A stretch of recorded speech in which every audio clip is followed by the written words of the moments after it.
ଆଜି ଆପଣମାନେ ତୋରି ପାଇଁ ତୋ ପାଇଁ ଧାରାବାହିକରେ ଦେଖିବାକୁ ପାଇବେ କି ରାମ ମନେ ମନେ ଭାବୁଥାନ୍ତି ଯେ ସେ କ'ଣ ସତରେ ଚିକି।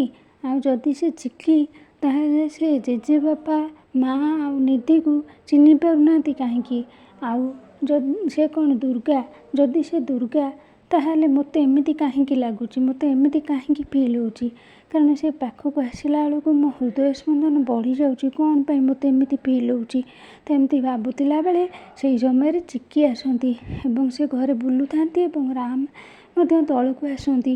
ତ ସେ ଦେଖିକି ଚିକିକୁ ତାର ହାତ ଧରିଥିବାର ରୁହି ଦେଖିପାରେ ଏବଂ ରୁହି ଆସିକିରି ଚିକିକୁ ଆଉ ରାମ ହାତକୁ ଛଡ଼େଇ ଦିଏ ଏବଂ କୁହେ କି ଏ ଚିକି ଇଡ଼ିଏଟ୍, ତୋର ଏଇ ଗୁଣ ଗଲା ନାହିଁ, ତୁ ଏଠି କ'ଣ କରୁଛୁ। ତ ଚିକି କହୁଥାଏ ସଟ୍ ଅପ୍, ମୁହଁ ସମ୍ଭାଳି କଥାବାର୍ତ୍ତା କର, ନହେଲେ ତ ଏମିତି ହେଲା ଭିତରେ ରୁହି ରାଗି ଯାଉଥାଏ ଏବଂ କହୁଥାଏ କି ମୁଁ ୟାକୁ ମାରିବାର ବ୍ୟବସ୍ଥା କରିବି। ତ ରାମ କହୁଥାନ୍ତି ରୁହି ଇଏ ଚିକି ନୁହେଁ, ଆଉ ତମେ ସେମିତି ଭୁଲ କେବେ ବି କର ନାହିଁ। ହଁ ଦର୍ଶକ ବନ୍ଧୁ, ଭିଡ଼ିଓଟିରେ ଆଗକୁ କ'ଣ ହେବ ଜାଣିବା ପାଇଁ ହେଲେ ସବସ୍କ୍ରାଇବ୍ କରିବେ।